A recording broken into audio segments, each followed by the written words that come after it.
Voilà, nous y voilà. Donc, pour la compréhension de ce qu'on fait, on est dans la data intégration. Donc ça, vous en faites tous depuis certainement très longtemps. Donc Streamset, c'est une société américaine. On est 200 personnes avec une petite filiale, vous l'avez compris, en France. On pitch la DataOps. Donc, je sais, j'ai pas entendu ce mot-là jusqu'à maintenant, DataOps. Je ne sais pas si vous savez ou si vous êtes familier de ce genre de choses. La DataOps, c'est quoi? C'est le principe du DevOps, mais appliqué à la data. Ce qu'on va présenter aujourd'hui, c'est l'utilisation de la plateforme Streamset en mode DataOps au travers d'un use case qui nous paraît intéressant, c'est de la résolution d'entités, donc du matching, de la déduplication, du rapprochement, des choses qui ne sont pas forcément évidentes à rapprocher. Et on va illustrer ça au travers d'une démo. Et on utilise des composants que vous avez certainement déjà tous dans vos entreprises, du Databricks, du Snowflake, et puis un composant open source qui s'appelle Zing. Donc Jean-Marc s'occupe des sujets plus techniques et je suis plus sur la partie commerciale et parfois marketing aussi un petit peu. Alors, les différents composants utilisés aujourd'hui, Streamset, évidemment, c'est le cœur de la présentation aujourd'hui. On utilise ce composant-là pour faire la construction et l'orchestration et l'exécution d'un ensemble de processus, tout ça en mode DataOps. On va illustrer ça au travers de Databricks, un composant que vous connaissez tous, on en a parlé ce matin, on va le décrire un petit peu plus en détail. Pourquoi on a intégré Databricks dans cette présentation? C'est parce que le moteur de résolution d'entités qui est Zing.ai, qui est un environnement open source, s'appuie sur la partie Spark et la scalabilité de Spark pour faire du traitement grosse volumétrie. Et parce que en fait, on a besoin d'un réceptacle pour aller stocker le résultat final, on s'appuie aujourd'hui sur Snowflake pour faire tout ce qui est hébergement de table de dimension, client, etc. Donc, on pense que c'est un use case réaliste que vous pouvez tous mettre en œuvre chez vous aujourd'hui. Alors, un peu de technologie, on va rentrer directement dans le schéma d'architecture. Streamset, donc c'est une plateforme de data intégration en mode DataOps, et vous avez plusieurs composants. Donc, le premier composant, la partie data collector. Et là, en fait, on va pouvoir suivre plusieurs patterns d'intégration. On a vu des patterns de fédération hier avec Starbust. Hein, et Victor vous a parlé de comment il pouvait agréger au travers de Starbust des données externes.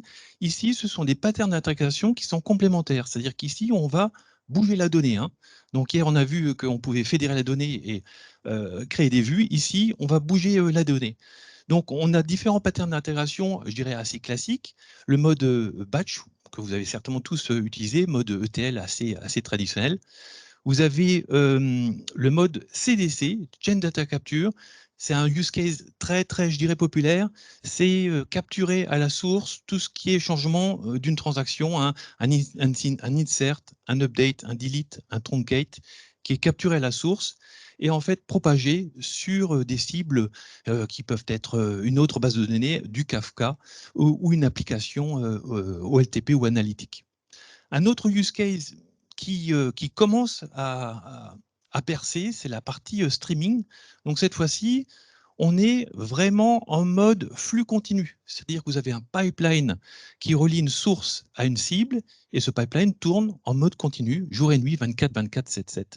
Donc ça, c'est très populaire, enfin très courant dans des use cases d'IoT, donc d'intégration, de capture d'événements. D'ailleurs, je pense que tu parleras d'un use case tout à l'heure, effectivement.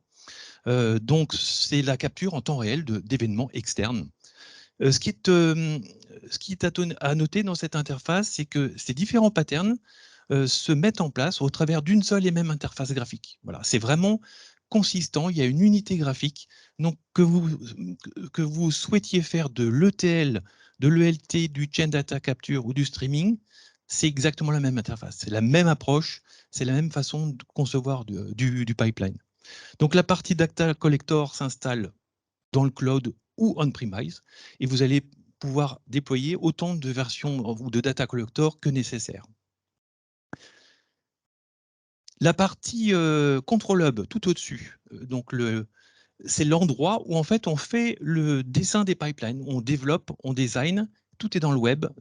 Donc, toutes les metadata, la partie collecte du runtime, quand un pipeline s'exécute, on capture les informations de runtime. Elles sont publiées au niveau de l'interface web. Vous avez accès à cette interface de manière très naturelle.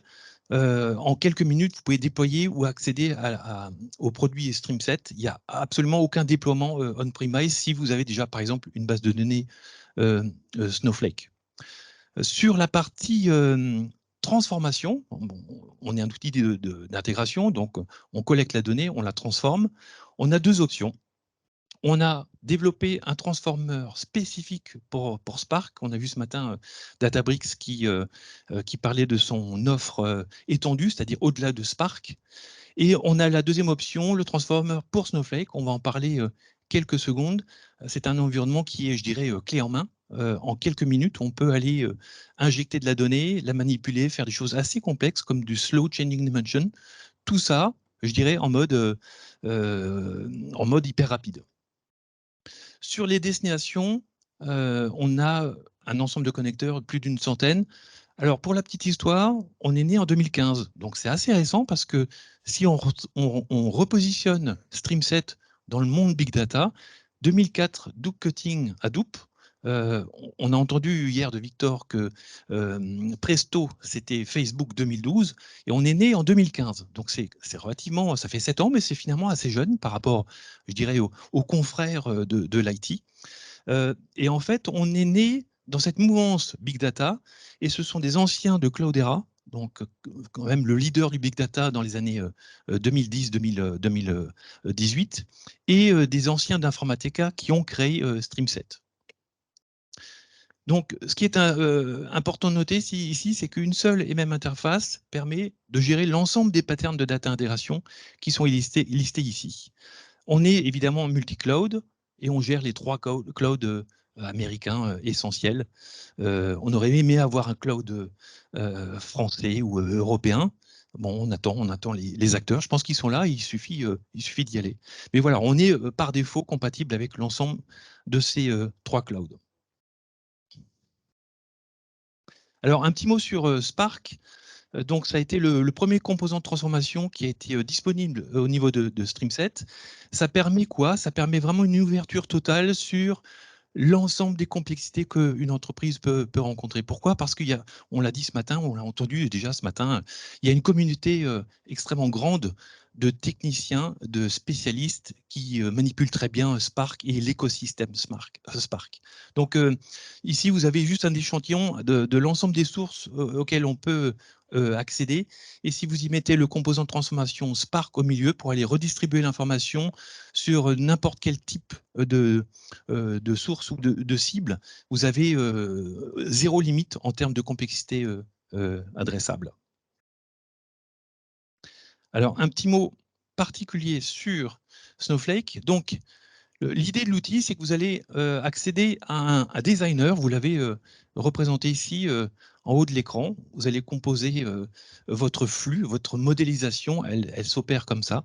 Et pour Snowflake, on a vraiment ce composant très particulier qui permet donc de dessiner votre flux d'informations. Et on va s'appuyer sur Snowpark, qui est relativement récent. Je crois que ça fait moins d'1 an que Snowpark est sur le marché.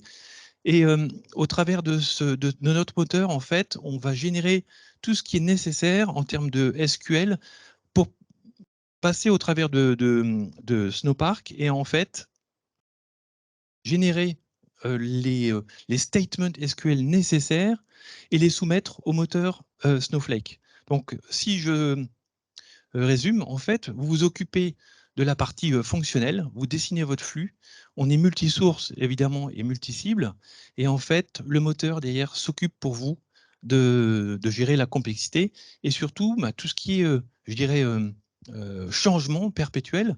Et c'est là où en fait, j'ai compris, en voyant la présentation de StreamSet, j'ai compris ce que c'était le DataOps, tu vas en reparler un petit peu, mais en fait, c'est faire face à des changements continus, rajouter une colonne en source, une transformation qui vient rajouter une colonne à destination, et on va pouvoir automatiquement faire des alter tables. On va pouvoir comment dire ça, modifier à la volée des processus qui sont en train de tourner, tout ça sans interruption. Et en fait, au travers de cette même interface qui manipule tous ces patterns d'intégration, Chain Data Capture, ETL, ELT, streaming ou batch, on va pouvoir vraiment en fait offrir aux développeurs le dev, le test, le run et le monitoring sur un seul et même plan. Et ça favorise l'approche DataOps. La DataOps, c'est pas, enfin le DataOps, c'est pas un outil, c'est pas forcément une plateforme. C'est une façon de faire, une best practice. Et je pense que cet outil s'intègre extrêmement bien dans ce concept DataOps. Voilà, on va rentrer un petit peu plus dans le détail. On n'a pas parlé de Zing encore, et on va voir un petit peu ce qu'on peut faire au travers de ce composant et comment on va pouvoir gluer, mettre de la glue autour de tout ça pour faire communiquer Spark, Databricks, Snowflake, Zing, tout ça orchestré par Streamset. Voilà. Je ne sais pas si tu auras besoin de tes deux mains pour la démo. Si je te tiens le micro, non? On va voir. Merci Stéphane.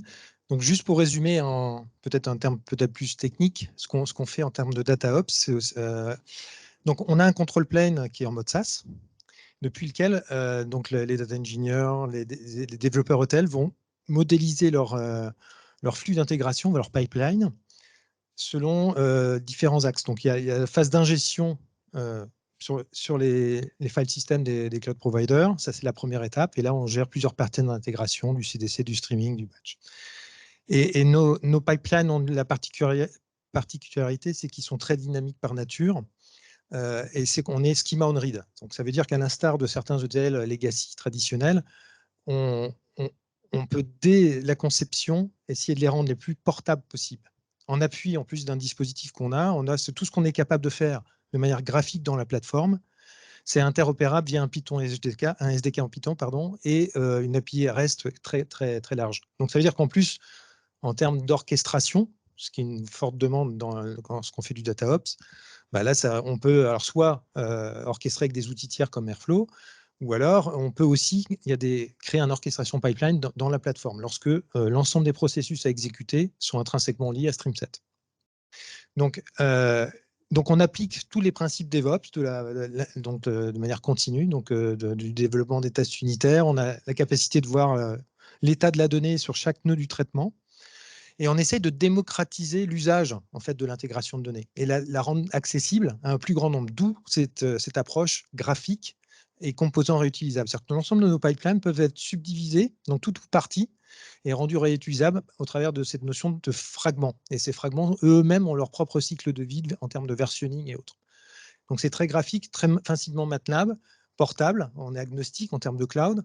Voilà, on a des mécanismes de résilience très élaborés. On peut, voilà, donc ça c'est vraiment une plateforme très complète. On n'aura malheureusement pas le temps de tout couvrir aujourd'hui, et on a essayé de les ramener à un cas d'usage qui peut peut-être parler à tout le monde. Et c'est ça que vous devez retenir aujourd'hui.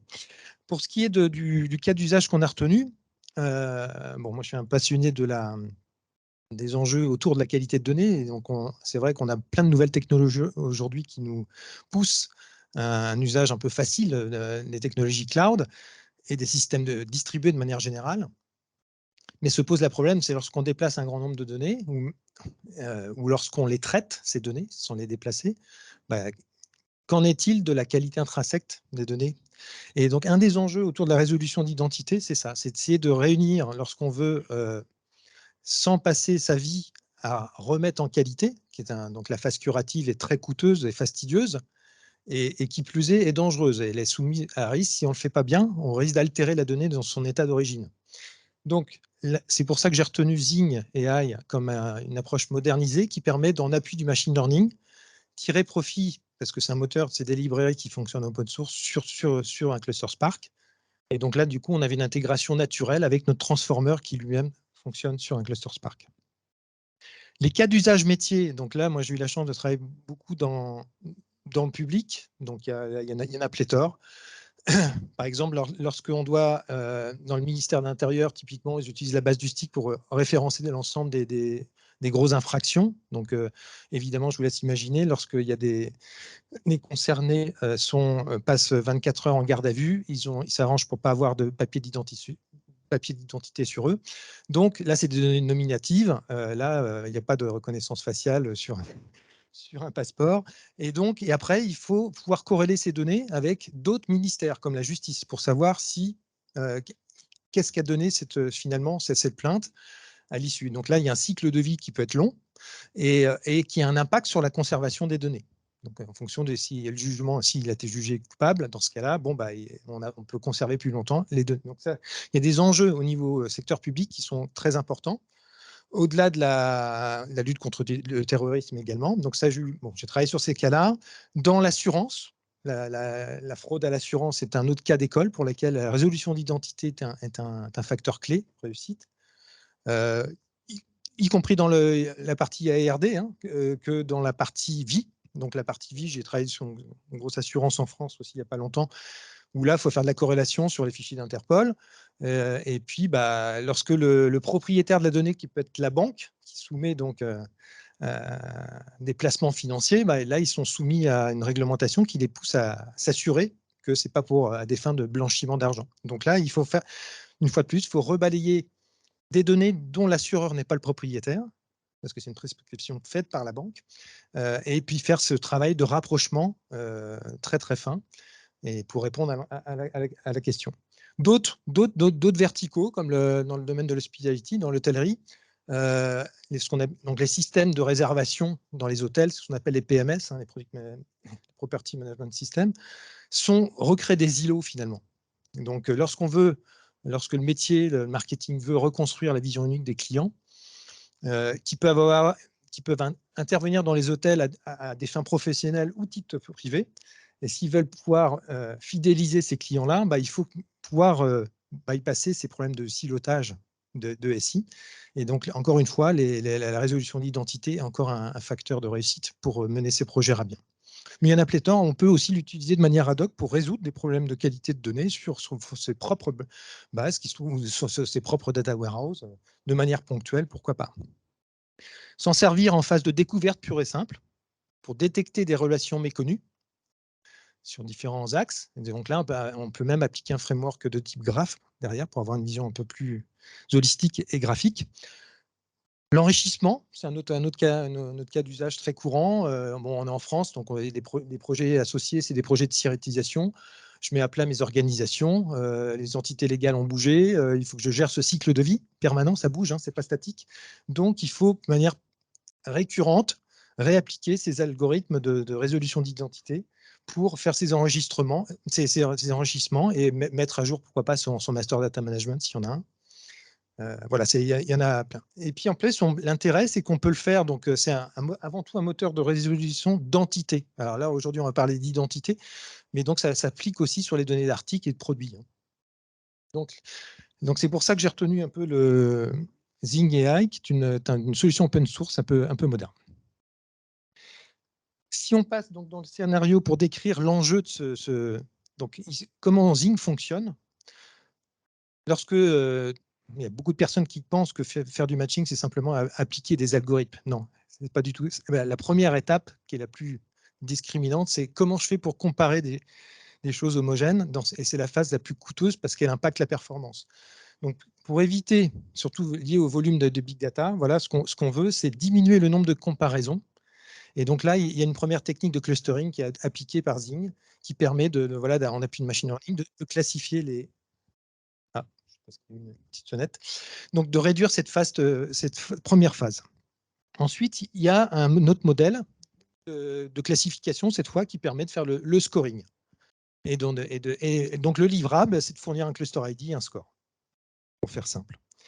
Donc, ce qu'on va voir dans la démonstration, donc je me suis servi de StreamSet dans un premier temps et d'un pipeline de type data collector pour constituer un jeu de test qui soit pertinent dans le but indirect de préparer et d'éduquer ce modèle par la suite. Donc, ça veut dire que je vais générer, donc on a dans StreamSet la capacité de générer des jeux de test de manière aléatoire, des cartes de crédit, des noms d'individus, des adresses, voilà, c'est des données purement fictives Mais dans la vraie vie, évidemment, mieux vaut partir sur des données réelles. Mais dans le cadre de cette démo, j'ai utilisé comme ça, je vais vous montrer en même temps un pipeline de type data collector. Une fois qu'on a créé ce jeu de test, eh ben, on va insérer volontairement des doublons dedans. Et c'est dans cette phase, elle est clé parce que c'est là qu'on va vouloir associer des doublons pour se conformer à la définition de ce qu'on attend par un doublon. Parce qu'on peut avoir plusieurs différentes visions, selon si on cherche des foyers ou des individus, différentes granularités en fonction des éléments dont on dispose. Et donc ensuite, on va donc éduquer cette phase. Donc il y a un notebook dans Databricks et donc il y a un Spark Summit Job qui va te permettre de trouver un ensemble de propositions de pairs et un humain va venir trancher. Et c'est comme ça qu'on va éduquer ce modèle-là. Lorsqu'il sera suffisamment fiable, et ben là, on rentre dans un autre cycle avec StreamSet et là, on va industrialiser toute une phase de dédoublonnage. L'idée, le livrable, c'est étant de maintenir dans Snowflake une dimension client qui soit versionnée. Et pour ça, un élément clé, ce sera aussi de faire de la détection des dimensions changeantes de type 2.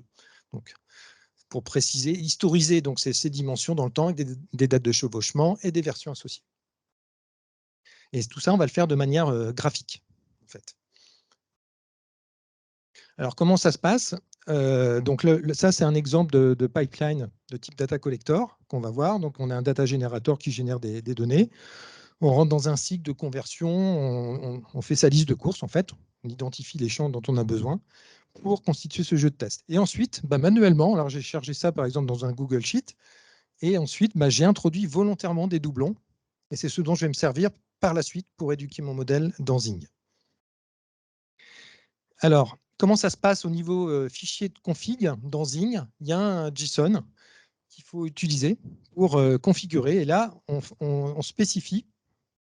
En gros, alors comme c'est écrit en petit, j'ai fait exprès de zoomer ici sur un des attributs. Donc, on spécifie les critères de dédoublonnage qu'on veut et les logiques de dédoublonnage. Est-ce qu'on veut on est en mode logique floue ou pas? Est-ce qu'on doit utiliser, par exemple, voilà, des rapprochements sur les noms? Si on cherche, par exemple, une granularité de type foyer, bon, mais c'est pas forcément, on ne veut pas qu'il y ait une influence directe sur les noms. Donc, on va être plus permissif. Et puis, on précise l'identifiant du modèle, le nombre de partitions. Ça, c'est pour la gestion de la performance. Une fois que ce fichier JSON est mis à disposition, là, on a un Spark Summit Job qui permet d'appliquer la première phase de Fine Training Data. Donc, en gros, il va aller piocher dans le jeu de données qu'on lui a fourni et il va suggérer, il va aller proposer un ensemble de paires auprès d'un utilisateur, auprès d'un analyste. Et c'est cette analyse qui va décider s'il s'agit d'une vraie proposition ou pas. Et c'est comme ça qu'on va éduquer ce modèle de manière itérative. Une fois que ce modèle est fiable, et un moyen de le vérifier, c'est avec un pipeline de type transformer pour Spark. Donc, on reprend le jeu de données et là, on le consomme, ces librairies sont en ce cas-là, et on alimente un étage bronze dans Snowflake dans un premier temps. Et évidemment, il faut qu'on retrouve dans ces clusters Element Score l'ensemble des propositions qu'on a volontairement créées en phase amont. Et lorsque c'est bon, sur un échantillon, c'est là qu'on peut appuyer sur le bouton et l'exécuter sur l'intégralité des données.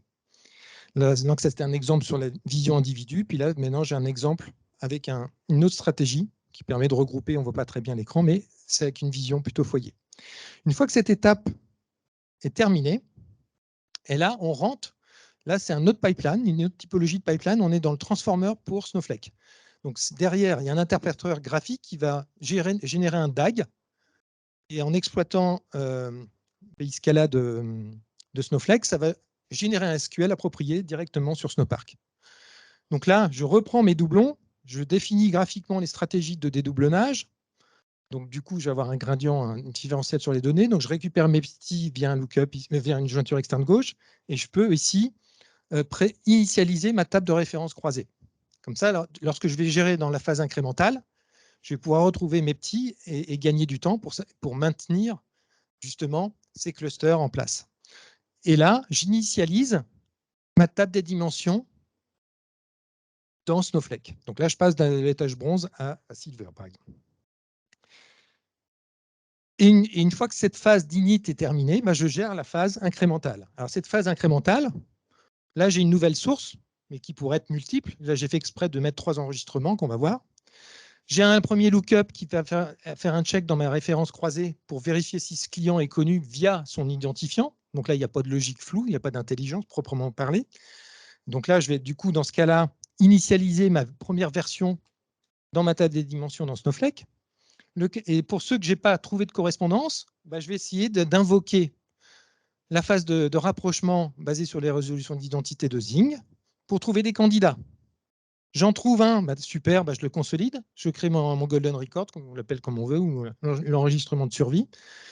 Et pareil, et j'unionne les 3 flux. Là, ici, j'ai rien trouvé, donc ni dans la crossref, ni dans Zing, j'ai aucun candidat. Et donc, j'ai pris volontairement dans la démo 3 scénarios différents, où j'ai les 3 cas. Comme ça, on va voir comment ça se comporte. J'unionne tous les flux. Et ici, la boîte magique, c'est le Slowly Changing Dimension de type 2. S'il fallait faire ça en SQL, je vous laisse imaginer la complexité, et tant en termes de lisibilité et de maintenabilité. Donc voilà, c'est ça StreamSet. On essaie de démocratiser, définir fonctionnellement ce qu'on veut faire, de manière, ça peut être traitement ultra complexe, mais ils seront rendus simples, tant visuellement que, voilà, tant sur la partie maintenance, dont on a peu parlé lorsqu'on parle de big data, mais c'est important. Et donc là, on est donc sur des patterns différents. Donc on a vu un premier dans la phase d'init, on a utilisé Transformer pour Snowflake. Et ici, on peut rester dans une démarche, on va dire, comme fait la SNCF avec StreamSet aujourd'hui, de type data, appliquer une démarche de type data mesh. Donc en décentralisé, on laisse les données là où elles se trouvent et on ne stocke que les résultats dans la cible. Reste 1 minute, OK. Donc voilà, en gros, lorsque je vais exécuter la démo, donc on va prendre ce premier cas, le XE Kinley Strike, qui est connu déjà dans la phase d'initialisation. J'ai fait exprès de changer l'identifiant du deuxième et d'altérer, de mettre une variation sur la phonétique. Et puis un troisième individu que je sais par ailleurs qui est présent ni dans la crossref ni dans la table des dimensions. Donc là, le premier, c'est ce que je viens de dire, il existe dans l'XREF. Le deuxième, on va vouloir utiliser Zing pour trouver les candidats dans la table des dimensions. Et le troisième, ça va être un orphelin en termes de matching. Voilà, donc je vais vous montrer la démo, parce qu'il ne reste plus beaucoup de temps. Ça. Où est-ce qu'elle est?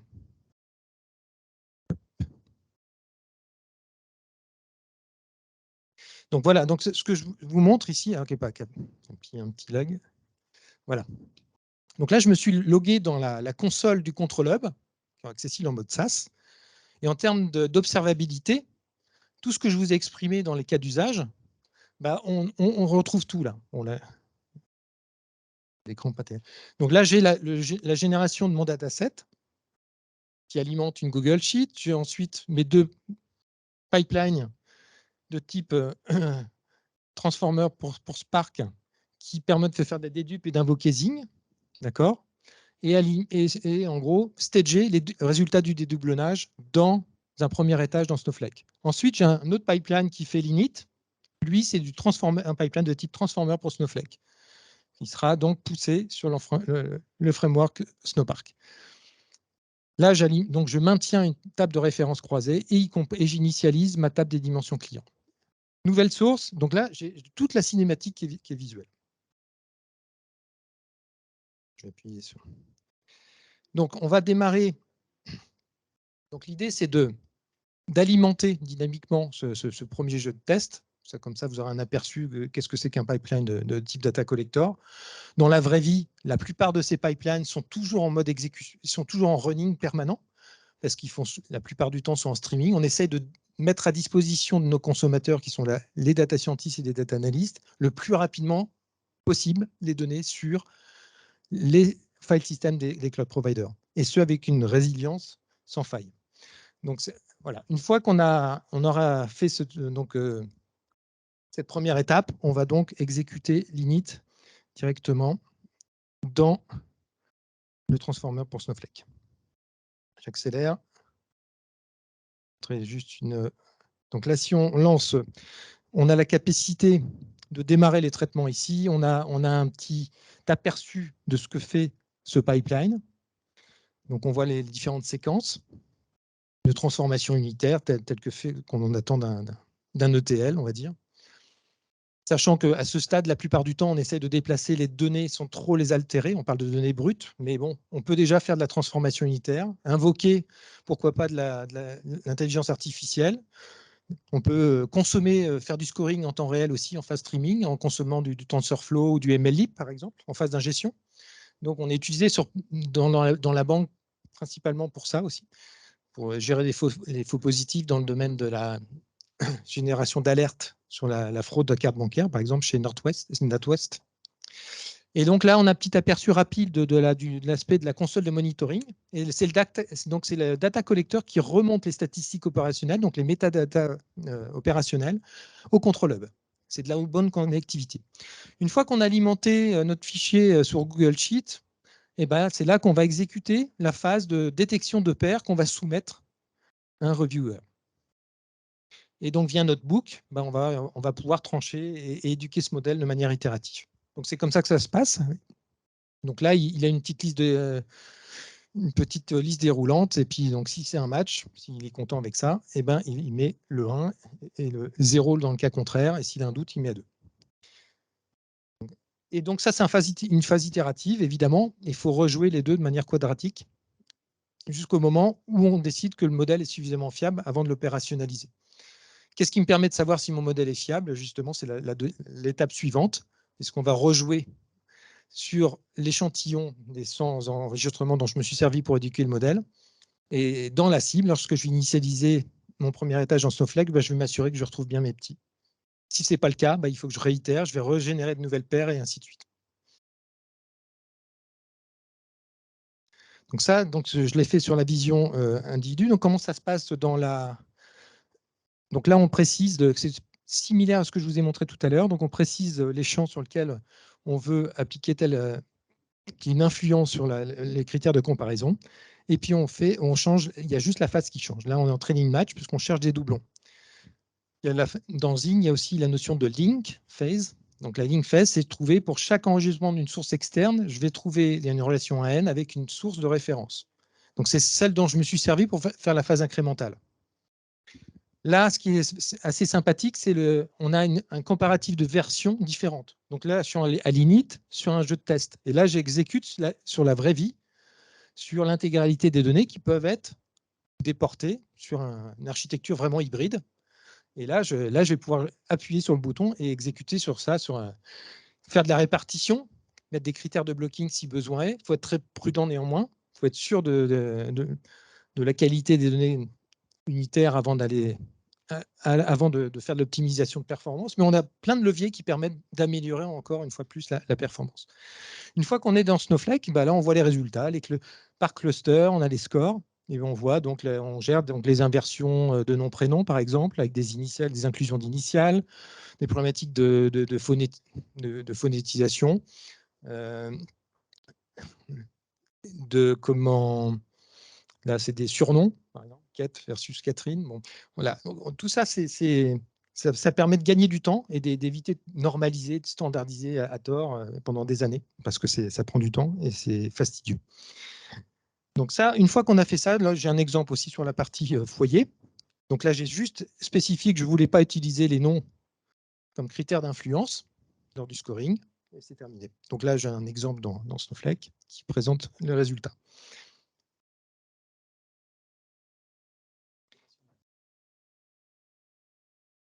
Non, parce que ça, c'est important. Attends. 60 minutes, ouais. 60 secondes. Voilà. Donc ça, c'est un exemple justement de pipeline de type transformer pour Snowflake. Donc là, vous voyez, tout est graphique, c'est des checkbox. On précise la stratégie de consolidation de ces doublons. Et derrière, ça va générer du SnowSQL. Et comme vous voyez, on peut visualiser l'état des données à chaque nœud du traitement. On peut pousser du SQL aussi, qui sera directement poussé sur Snowflake pour initialiser les dates de chevauchement, par exemple, sur ma dimension.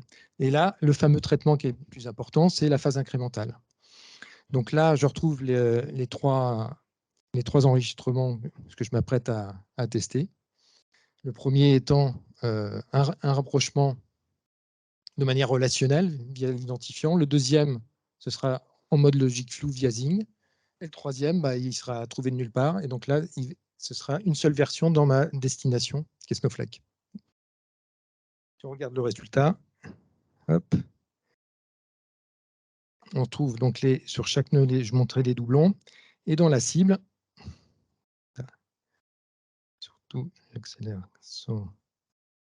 Voilà, donc là, on voit le versionning de la table des dimensions. Donc la version 1, avec la date de fin qui s'est positionnée à date d'hier, c'est là où j'ai exécuté l'enregistrement de la vidéo, en cas de rapprochement pour le deuxième, Lorik Erluc. Et là, on peut définir donc les stratégies de survie et uniquement dire, voilà, sur les données de contact comme le téléphone, je vais simplement mettre à jour, en laissant, même s'il y avait une variation sur les noms, je vais conserver la variation, le nom dans son état d'origine, et je vais juste mettre à jour ce qui a bougé, par exemple, sur le numéro de téléphone. C'est ça que je souhaite maintenir. Donc, vous voyez, c'est très graphique, et bon, c'est ça qu'on voulait vous montrer aujourd'hui. J'espère que ça vous donnera un aperçu de la plateforme. Et là, on est ravis de répondre à vos questions.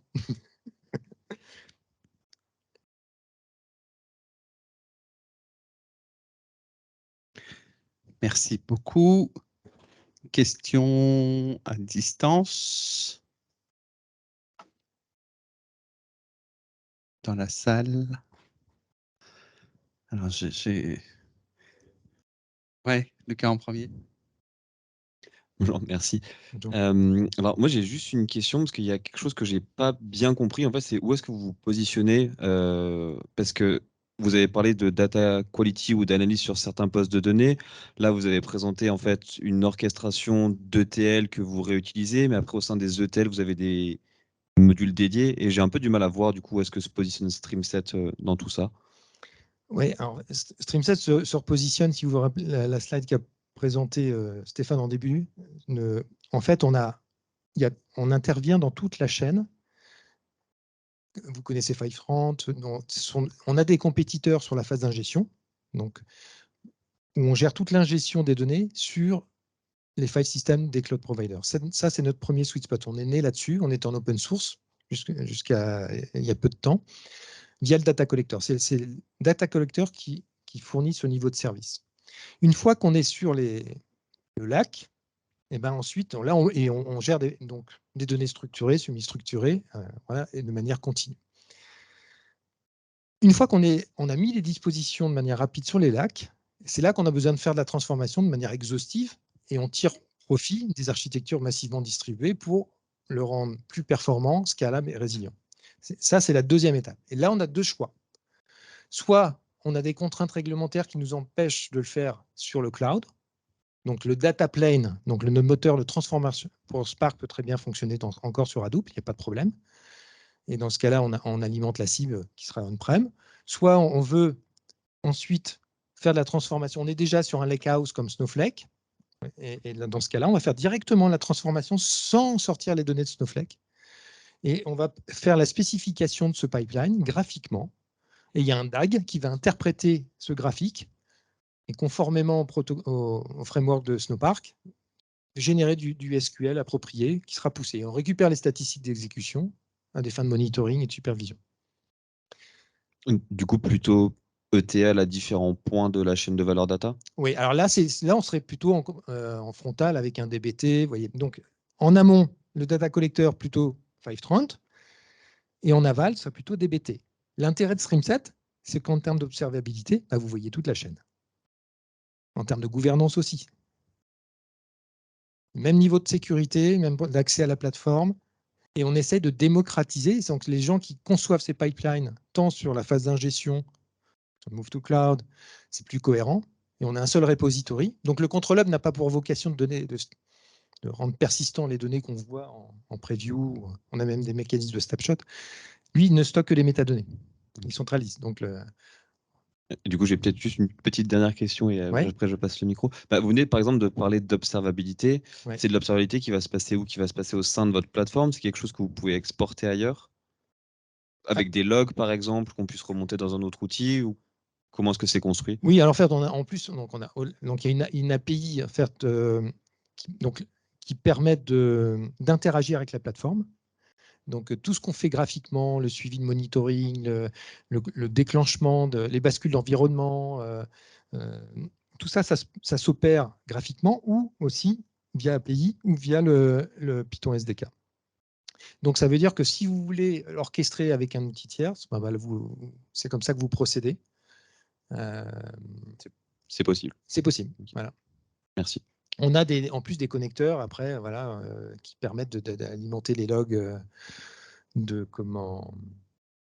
Le Colibra. Alors non, le Colibra, on a une API qui va gérer, parce que, comme je disais tout à l'heure, on est metadata on read, contrairement à des ETL comme Informatica. Donc ça veut dire que c'est au moment où on peut faire une transformation qui va s'opérer en fonction de la complétude des données et leur format et leur type. Et en rafale, quel que soit le nombre de champs que je vais avoir. C'est ce que je fais actuellement chez Novartis, là, où sur leur corps modèle qui est sur Viva, ils ont un grand nombre d'objets. Bon, derrière, c'est Salesforce. Hein. Mais voilà, ils ont un grand nombre d'objets. Je vous laisse imaginer si je faisais ça avec un Talent ou un Informatica, il faudrait 100 pipelines pour faire ça. Là, je fais un seul pipeline qui est par nature très dynamique et je déplace, donc je synchronise les changements en plus avec des captures différentielles depuis Viva vers S3. Et après, on couvre même le reverse ETL. Donc, une fois qu'on a valorisé sur Databricks l'enrichissement en sortie de machine learning, on réinjecte dans l'opérationnel, dans Viva. Donc, c'est ça, StreamSet. C'est gérer tout le cycle de l'ingestion, avec des cas d'usage de réplication, de déplacement d'anciens entrepôts sur le cloud, voilà, de change la capture, de streaming, et ensuite d'ETL natif sur Snowflake ou agnostique sur n'importe quel cluster Spark. Voilà, en résumé. Ok, non, mais bien résumé, merci. Du coup, je ne sais pas qui d'autre a une question. Allez, Dominique en premier. Merci pour la présentation. Moi, je connais StreamSet dès ses débuts en open source. Ouais. Pourquoi vous n'êtes plus open source, de ce que j'ai compris? Ah bah ça, faut demander à nos dirigeants. Je sais pas le. Là, on était open source déjà que sur la partie collector. Et là, l'idée, c'était de pouvoir accroître et offrir des niveaux de service qu'on n'était pas capable de fournir avec le data collector et l'architecture liée au data collector. C'est pour ça qu'on a créé ensuite le Control Hub et qui permet d'offrir des niveaux de service bien plus complets, tant sur la reprise sur erreur que sur l'observabilité. Ça, c'est indépendant de l'open source. C'est indépendant de l'open source, mais on a aussi introduit le transformer qui n'existait pas à cette époque-là. Donc, on a étendu l'offre. Et à des fins, oui, je ne sais pas pourquoi les autres produits, vous attendez par exemple à ce que le transformer soit open source. Non, par exemple, le data collector, il est encore open source aujourd'hui ou pas? Vous pouvez toujours utiliser l'ancienne version open source, mais vous ne pourrez plus tirer profit de l'innovation qui se sont faites, et en l'occurrence autour du Control Hub. Donc on a plein d'utilisateurs qui continuent à utiliser StreamSet en open source, toujours. Ok. Moi, à l'époque, on Ouais. avait choisi un de vos concurrents qui était Nifi. Nifi, ouais. Voilà. Ouais. Je vois que vous avez évolué, comme vous venez de le présenter, vers une partie un peu plus ETL. Donc, vous allez vous frotter à des Databricks, DataIQ, etc. Bien que votre proposition de valeur dit de bout en bout. Ouais. Voilà. Sur cette partie Data Collector, vous, au niveau du pricing, vous isolez ou votre produit il couvre tout? On a des modules. Si moi, finalement, c'est que la partie Data Collector qui m'intéresse. Comment ça se passe? Oui, effectivement, c'est toujours une offre modulable, composable, et la partie data collector fait partie d'un pricing séparé. Donc, on peut agencer l'offre comme vous le souhaitez, effectivement. Et tout le monde n'a pas et Spark et Snowflake, donc ça reste modulable, absolument. Ok.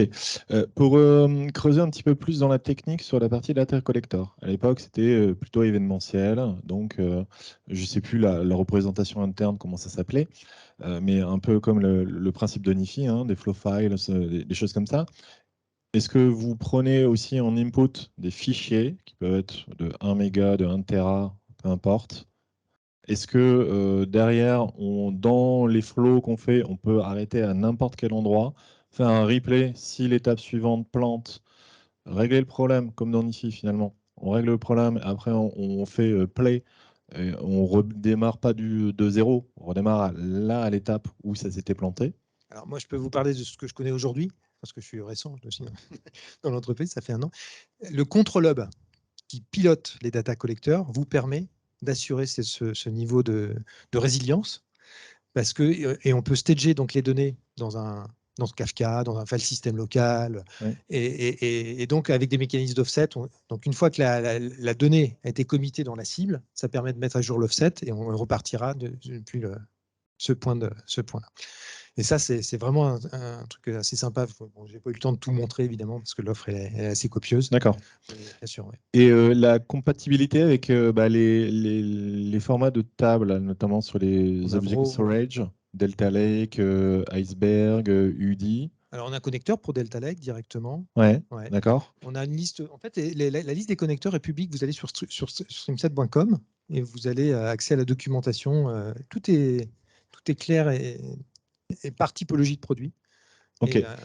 Et vous pouvez même essayer la plateforme, si vous connaissez même Data Collector, je vous encourage à aller essayer de la plateforme, elle est gratuite. Vous pouvez déjà, bon, alors ça sera limité en nombre de jobs concurrents, mais voilà, vous pouvez déjà vous familiariser avec le control hub, voir comment on provisionne justement les data collectors. Ok. Il y a même le training est gratuit également.